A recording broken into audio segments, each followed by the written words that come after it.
Bonjour, une petite vidéo pour les élèves de première spé maths. Ici, on va voir comment on calcule les premiers termes d'une suite définie par récurrence. Dans l'énoncé d'exercice, ici, dans chaque cas, puisqu'il y a deux cas à étudier, donc petit a et petit b, la suite un est définie pour tout entier naturel n.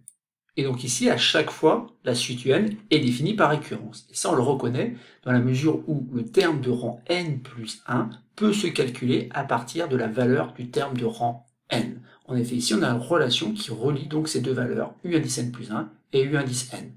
De la même façon, ici, on a une relation qui relie donc u indice n plus 1 avec un, mais aussi d'ailleurs avec n. Et ici, donc, le but, c'est de calculer les termes U1, U2, U3, U4 et U5 de chacune de ces deux suites. Donc je vous laisse appuyer sur pause, essayer de limiter l'usage de la calculatrice. Ici, il s'agit bien sûr de calculer, entre guillemets, à la main, la valeur de chacun des termes. Alors passons à la correction de cet exercice. Donc petit a, on sait que U0 est égal à moins 2, et après donc on a cette relation de récurrence qu'il va falloir faire fonctionner afin de calculer U1 notamment en premier. Donc U1, comment va-t-on le calculer? Il faut bien comprendre qu'en fait ici, notre relation, on va l'utiliser pour n égale 0. En effet, ici on a un indice, ça fait 0 plus 1 qui donnera bien donc U1. Mais si n égale 0 à gauche du signe égal, et il sera aussi égal à 0 de l'autre côté. Autrement dit, on a une relation entre U1 et U0 qui est donnée par U1 est égal à U0 au carré moins le nombre 5. Il ne nous reste plus qu'à remplacer donc U0 par moins 2. Donc si je fais moins 2 au carré moins 5, et bien attention, je me trompe. Alors c'est une erreur trop classique ici. Attention, U0 vaut moins 2 et U0 on doit l'élever au carré. Donc on se doit de mettre des parenthèses ici. En effet, si vous vous trompez sur la valeur de U1, et bien malheureusement c'est terminé puisque U2 forcément sera faux, U3, U4, U5. Et donc tous les termes que vous aurez calculés seront faux. Donc ici on a bien moins 2 le tout au carré qui va donner 4, et 4 moins 5 qui donne donc moins 1. Ça y est, on a calculé donc U1, on va pouvoir se servir de cette valeur-là afin d'obtenir U2. Et pour cela, vous devez comprendre en fait qu'ici, pour avoir U2 à gauche du signe égal, il faut absolument prendre petit n égale 1. Et donc on a une relation qui s'écrit U2 égale U1 au carré moins le nombre 5. Ça tombe bien, U1, encore une fois, on vient de le calculer, il était négatif, il valait donc moins 1.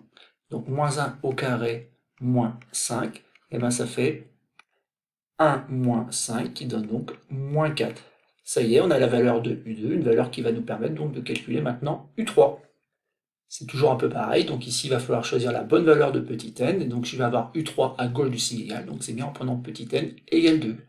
Et donc petit n est égal à 2 aussi à droite, et on obtient donc la relation U3 égale U2 au carré moins le nombre 5. Là encore, il faut faire très attention, donc U2 est négatif, donc c'est moins 4, et donc quand on l'élève au carré, il faut absolument mettre des parenthèses. Et donc après on enlève 5, ce qui fait donc ici 16, moins le nombre 5, et on obtient donc 11.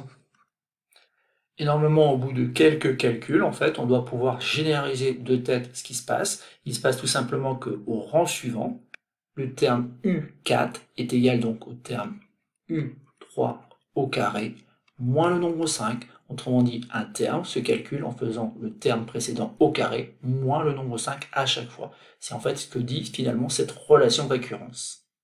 On obtient donc ici 11 au carré moins 5, ça tombe bien, les carrés parfaits on les connaît bien, donc ça fait 121 moins 5, qui donne en fait ici 116.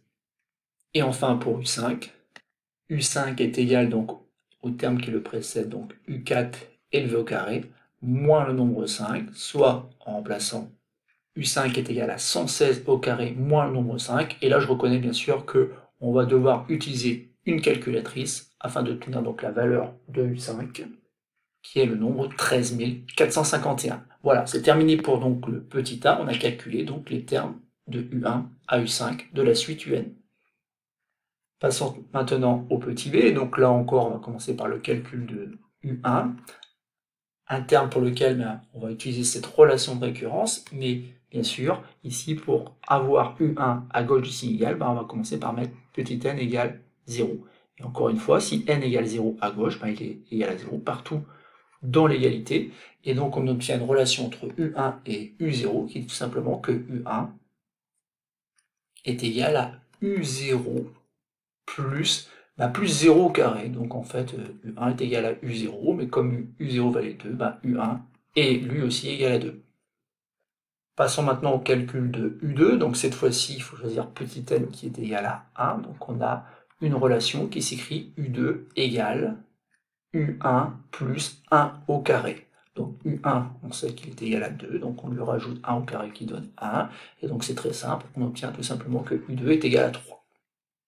On continue, donc on veut maintenant U3, donc on prend petit n qui est égal à 2, donc il est égal à 2 partout dans l'égalité, donc U3 est égal à U2 plus 2 au carré. Mais comme U2, on l'a déjà calculé et on a trouvé 3, ça fait 3 plus 4, et on obtient donc 7. U3 est égal à 7. Il nous reste donc deux termes à calculer, notamment le terme U4. Alors le terme U4, on va essayer de comprendre un petit peu ce qui se passe. En fait, U4, il va être égal donc au terme qui le précède, donc U3, plus un nombre. Et ce nombre, c'est quoi? C'est tout simplement l'indice du terme U3, autrement dit 3. 3 qu'on va élever au carré. Et donc maintenant, en remplaçant, on a 7 plus 9, qui donne donc 16. Et donc U5, U5 c'est le terme qui le précède, donc U4 plus, en fait on va prendre le 4 ici, l'indice du terme, et on va lever au carré. Donc ça, il faut voir un petit peu dans la relation de récurrence qu'en effet, à chaque fois ça se passe comme ça. Donc on a bien l'ajout ici de n au carré c'est rien d'autre donc que le rang du terme un élevé au carré. Donc c'est ce qu'on a à chaque fois ici, et donc c'est pour cela qu'on peut aller un peu plus vite sur la fin. Donc pour U5, donc on a U4 qui valait 16, et on va lui ajouter justement 16 à nouveau, puisque 4 au carré égale 16. Et donc U5 est égal à 32. Donc ça y est, on a pu, pour cette suite-là, calculer donc les termes de U1 à U5 sans jamais prendre la calculatrice, et surtout en ayant bien en tête qu'il faut comprendre comment est construite cette suite, et donc éviter d'utiliser la calculatrice.